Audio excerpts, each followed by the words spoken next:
the man behind today's effort that led to the ouster of the now former Speaker Kevin McCarthy, Congressman Matt Gaetz, joins me live. Congressman, thanks for being with us tonight.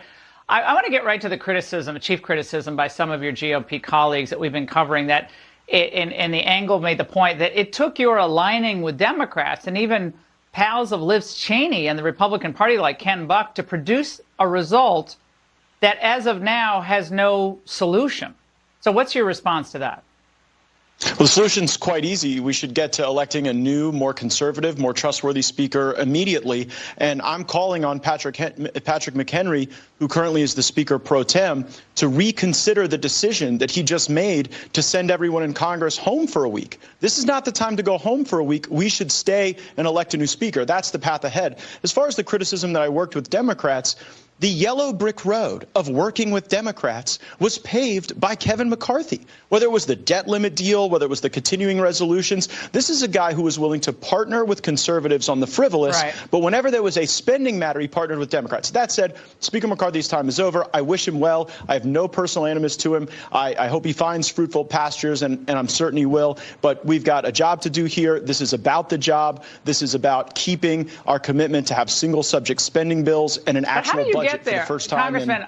We've already established tonight that I have been doing this with all due respect, decades longer than you. Okay, you're a young guy, and so I agree with all. I don't believe that, Laura. Did you start when you were like 3? You right. Continuing resolutions, the budget, the spending, it's a total nightmare. But the fact of the matter is, y'all don't have the votes. You don't have the margin to get from A to B to C. And so how does this get you closer? I categorically reject that we don't have the votes for a budget. Hold on a second, Matt.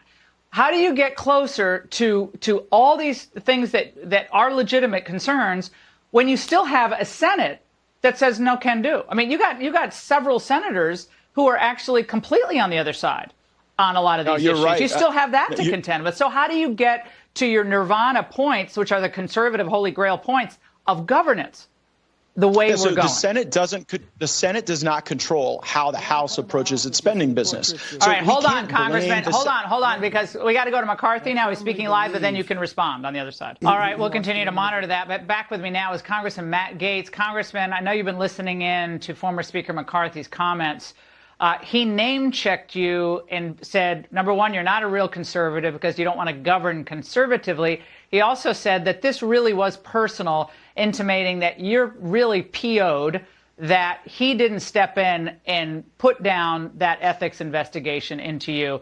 And he knows it's personal, and you know it's personal. And you say?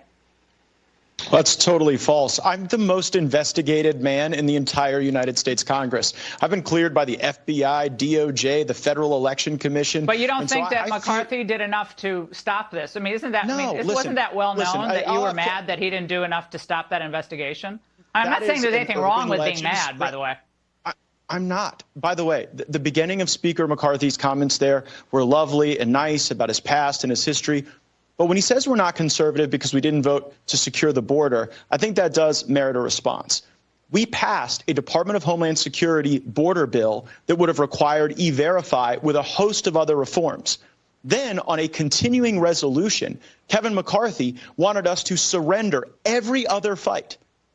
Jack Smith, weaponized government, everything else going on, just to isolate the border thing. Now, I don't believe that the way conservatives get ahead is surrendering everything but the border in order to address the border. And I don't think that the way to address the border is to pass E-Verify and then say that the strong border position is the abandonment of E-Verify in a vote that occurs 14 hours later. Well, you're not going to get the border done like the way we want to do it until you get the numbers. You're not going to get that border. You're not going to get what you want on the border. None of us are until you get the numbers in the House and you kick out some of these senators. Well, I don't think we're going to get, frankly, Laura, I think it's worse than that. I think we're going to secure the border until we have the White House. But I also want to address this notion that we aren't conservatives, right?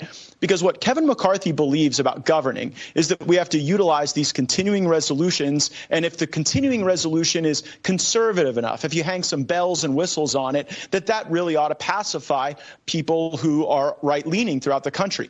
I believe that the only way to achieve programmatic reform and to put downward pressure on spending is to do what was done back in the 90s, where every individual bill is conferenced and debated and subject to amendment. And of course, you have to compromise. And of course, you have to govern. Matter of fact, just last week, I voted for 4 appropriations bills after my amendments were largely defeated by House moderates to put further pressure on spending. That point was made, but they're making a point tonight, Congressman. We only have limited time, so if you don't mind me moving on. But we made that point about what you did last week. But look, I think the concern here is that people are seeing your fundraisers instantly going out about this. You're raising money, and it is chaos I'm eager right to now. address that. And, hold on. Let's address is it the not fundraising. A fundraiser? I think we have a full screen of it. Yeah. Is it a fundraiser or not? And everybody fundraises. Again, I'm not just saying. By the way, that is another criticism of what's going on. If I can get a word in here.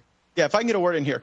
I am the only Republican in the entire United States Congress who takes no lobbyist money and no PAC money. So absolutely, I communicate daily, vigorously with regular Americans, because the only way I'm able to advance my political goals is if just regular folks give me $10, $20, $30. And so I will take no lecture from the likes of people who do 3 lobbyist fundraisers a day and trade favors in order to get cash from special interests on how I raise money. And I take deep offense to anyone who wants to criticize the mailman, the active duty service member, the grandmother who believes in me and goes to mattgaetz.com to donate. Matter of fact, I hope they do that right now. And I'm not sorry for it at all, because I won't take the lobbyist and PAC money like every other person here does. Well, I think that's awesome that you don't. I think it's fantastic. By the way, do you plan to stay in the House? Are you planning, have you thought of running for office, like maybe the governor's race in 2026? What is your thought there? You know what, Laura? I think I'm exactly where I need to be, doing exactly what I need to be doing. What I need to be doing is ensuring that we have, what's that? You're not thinking about it at all? I mean, come on, you're an ambitious guy. And again, there's nothing wrong with it, but why are we playing cute here? I'm not running for governor in 2026. I am here serving in the House in 2023 trying to get a budget. Why is it that when I'm trying to get a budget and single subject bills and a return to pre-COVID spending, all everyone's interested is in a political race that's 3 years from now? I am here doing this job. My voters elected me to do this, and that is what I've endeavored to do, at times with a very small group of people, but dedicated people, because we have to send a shockwave through Washington, D.C. Well, we have to change this down. We have to change the system. Congressman, President Trump took to Truth Social this afternoon, and he said that why is it the Republicans are always fighting among themselves? Why aren't they fighting the radical left Democrats who are destroying our country? Now, I know you've had conversations with President Trump, and you intimated that he was, you understood where he was coming from, and it seemed to indicate that maybe he was in favor of what you were doing, but wasn't going to say so publicly. What can you tell us tonight, since he really is the leader of the party and you are a MAGA Republican and he's the top dog? So what do you say? Absolutely. I support President Trump, eager to campaign with him. Probably our private conversations I'm going to keep to us, but I think I'm in pretty good stead with the former president. You'll see me on the campaign trail with him soon. And by the way, you know who you won't see on the campaign trail at a big rally? Kevin McCarthy. Because if Kevin McCarthy took the stage at a Trump rally, he would be booed off of it like Lindsey Graham. Well, Congressman, do you think that, let's say next year, and who knows how this is all going to play out, but next year, November, whatever it is, 8th, 5th, 6th, Republicans lose the House of Representatives? Because Democrats think this is going to help them. They wanted McCarthy out. The Democrats wanted McCarthy out just as much, looks like, as you did. So let's say Republicans lose the House. Will you feel any regret for having done what you did today? Absolutely not. I believe that we were destined to lose the House if we didn't do what we did today, because we didn't give anyone something to believe in. I've traveled all over this country, and I have seen the despondence and the sadness in conservatives who don't believe that Republicans in Congress are fighting enough for them. Half of your monologues every night are about the failures of House conservatives to really dig in and fight. You are in many ways a true north to try to help us focus on the things that matter in these contentious debates and discussions over legislation. But you know what? We're not going to lose the House. And you know why?